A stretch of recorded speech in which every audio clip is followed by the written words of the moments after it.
Hello everyone, welcome to tasty leaks. আমি আজকে আপনাদের জন্য নিয়ে চলে এসেছি চিলি গার্লিক পটাটো রেসিপি। আমি এই এক মাস ধরে পুজো স্পেশাল কিছু রেসিপি আপনাদের সঙ্গে শেয়ার করেছি। তো আমার হঠাৎ মনে হলো যারা চিকেন, মাটন বা পনির, ডিম এগুলো কিছুই পছন্দ করেন না, তাদের জন্য পুজো স্পেশাল চটপটা কিন্তু চটজলদি কি বানানো যায়, যেটা সন্ধেবেলা পুজো পরিক্রমা দেখতে দেখতে অনায়াসে বাড়ির সবাই মিলে বসে খাওয়া যায়, তেমনই একটা রেসিপি আমি আজকে আপনাদের সঙ্গে শেয়ার করব।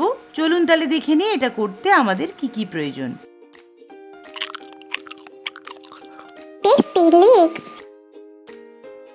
এখানে আমি 4টে ছোট বড় মিলিয়ে আলু নিয়ে নিয়েছি। আলুগুলোকে প্রথমে আমি খোসাটা ছাড়িয়ে নিচ্ছি। খোসাগুলো ছাড়িয়ে খুব ভালো করে আমি আলুগুলোকে ধুয়ে পরিষ্কার করে নিয়েছি।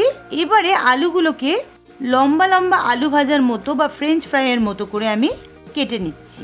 দেখুন এই থিকনেসে আলুগুলোকে কেটে নিতে হবে।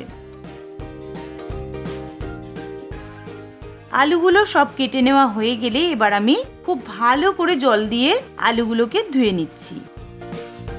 এবারে একটা কড়াই গরম করে তার মধ্যে আমি দিয়ে দিচ্ছি 2 কাপ বা 500 ml জল। তার মধ্যে দিয়ে দিচ্ছি লম্বা লম্বা টুকরো করে কেটে নেওয়া আলুগুলো আর 1 টিস্পুন নুন দিয়ে ঢাকা দিয়ে আমি মিনিট 5 জন্য আলুগুলোকে হাই ফ্লেমে একটু সেদ্ধ করে নেব। দেখুন মিনিট 5 হাই ফ্লেমে এটা রান্না করার পর এটা 60% সেদ্ধ হয়ে গেছে। আলুটাকে কিন্তু এই পর্যায়ে 100% সেদ্ধ করবেন না, তাহলে কিন্তু তারপরে বাকি রান্নাটা এই আলুটা দিয়ে আর হবে না, সেক্ষেত্রে আলুগুলো গলে একদম মিশে যাবে।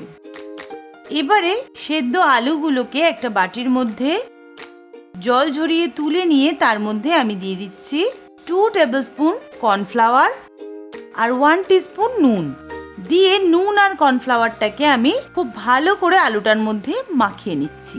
ক্ষেত্রে একটা টিপস দিয়ে রাখি, যদি কোনোভাবে আপনাদের মনে হয় আলু সেদ্ধ করার সময় আলুটা 60% এর বেশি সেদ্ধ হয়ে গেছে, সেই ক্ষেত্রে আপনারা আলুটা জল থেকে নামানোর পরে সঙ্গে সঙ্গে ঠান্ডা জলে ধুয়ে নেবেন। সেক্ষেত্রে আলুটা কুকিং প্রসেস সেই মুহূর্তে বন্ধ হয়ে যাবে, আলুটা আর অতিরিক্ত সেদ্ধ হওয়ার কোনো চান্সই থাকবে না।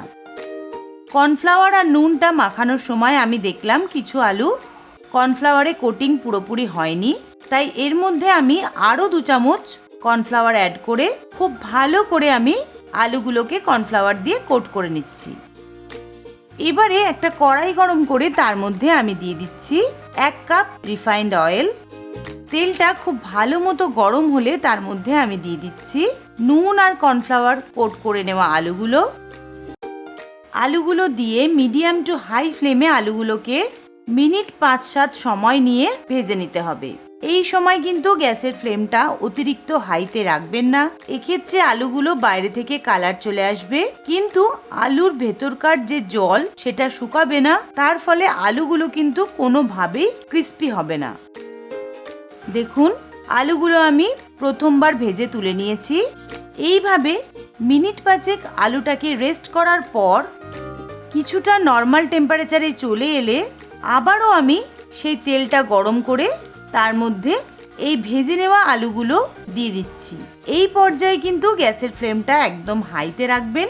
আলুগুলো এভাবে 2 বার করে ভেজে নিলে তাহলে আলুগুলো একদম প্রপার ক্রিস্পি তৈরি হবে, কোনোভাবেই সেটা নরম হয়ে যাওয়ার কোনো রকম চান্স নেই। দেখুন মিনিট 3 আলুগুলোকে হাই ফ্লেমে নাড়াচাড়া করলেই আলুগুলো কত সুন্দর গোল্ডেন কালার চলে এসেছে। এই পর্যায়ে আলুগুলোকে আমি তুলে নিচ্ছি। দেখুন আমি দেখিয়ে দিচ্ছি এগুলো কতটা ক্রিস্পি হয়েছে, একদম ক্রাঞ্চি আর মুচমুচে আলু ভাজা আমাদের রেডি।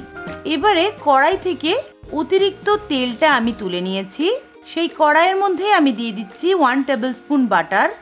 বাটারটা একটু গরম হলে তার মধ্যে আমি দিয়ে দিচ্ছি কুচি করে নেওয়া 10-12টা রসুন, দিয়ে দিচ্ছি কুচি করে নেওয়া 3টে শুকনো লঙ্কা, দিয়ে দিচ্ছি 2 tablespoon tomato chilli ketchup. Tomato chilli ketchup বাড়িতে অ্যাভেলেবেল না থাকলে সেক্ষেত্রে আপনারা 2 টেবিল চামচ টমেটো কেচাপ আর 1 টিস্পুন লঙ্কার গুঁড়ো ব্যবহার করতে পারেন। দিয়ে দিচ্ছি 1 table spoon dark soya sauce, দিয়ে দিচ্ছি 1 টেবিল স্পুন ভিনিগার, দিয়ে দিচ্ছি হাফ টিস্পুন লাল লঙ্কার গুঁড়ো, দিয়ে খুব ভালো করে এটাকে একবার মিশিয়ে নিয়ে ক্রিস্পি করে ভেজে রাখা আলুর টুকরোগুলো আমি এর মধ্যে দিয়ে দিচ্ছি। দিয়ে গ্যাসের ফ্লেমটা হাইতে করে খুব ভালো করে মশলাটার সঙ্গে আলুগুলোকে মিশিয়ে নিতে হবে। দেখুন 1 মিনিট নাড়াচাড়া করলেই এটা একদম আমার রেডি হয়ে গেল। এই পর্যায়ে আমি ওপর থেকে দিয়ে দিচ্ছি 1 টিস্পুন মধু। মধুটা দিয়ে আরও একবার এটাকে নাড়াচাড়া করলেই আমার রেডি চটজলদি গার্লিক চিলি পটাটো। এবার এটা আমি প্লেটিং করে দিচ্ছি। ওপর থেকে ছড়িয়ে দিচ্ছি আমি রোস্টেড সাদা তিল।